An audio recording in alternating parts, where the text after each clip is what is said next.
সুপ্রিয় দর্শক, আসসালামু আলাইকুম। আসলে টাকা পয়সা এমন একটা মানে জিনিস, আসলে হঠাৎ করে আপনার কাছে অনেক টাকা আছে, আবার হঠাৎ করে নাই। আবার এই আপনি অনেক টাকার মালিক, কিন্তু সময় তো আপনার এক টাকার জন্য আসলে এমন বিপদে পড়বেন যেটা আপনি নিজেও কখনো ভাববেন না। আমি এই মুহূর্তে আসলে একটা জিনিস কেনার জন্য আসলে এটা মূলে ফেলাইছি, যার কারণে আমি এখন এটা কিনতে হবে বাধ্যতামূলক। আমার কিছু টাকা শর্ট ছিল, বিদেশেও আমি এখন কাঁদতে এলাম লাস্টে তো এক জায়গা দিয়েছি, ওইখান থেকে আনছি। তো আমি আজকে আজকে আপনাদেরকে দেখাবো আসলে এই সোনাটার দাম এত টাকা।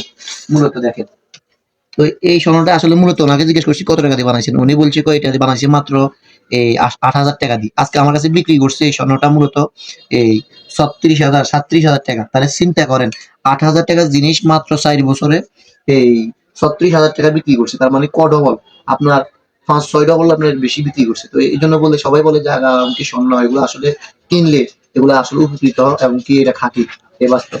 তো মূলত আসলে এটার দাম 36,000 টাকা, এটা আসলে একটা আজব জিনিস। ভিডিও কেমন হয়েছে অবশ্যই আমাদেরকে জানাবেন। আল্লাহ হাফেজ।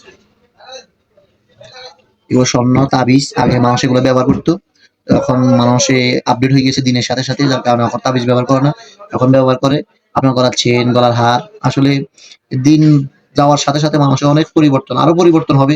আমাদের বয়সে আমরা যেটা দেখবো, আমাদের পরবর্তী যারা আসে তারা অন্য কিছু দেখবে, আরো আপডেট অনেক কিছু দেখবে, এটাই আসলে বাস্তব। তো ঠিক আছে, আল্লাহ হাফেজ।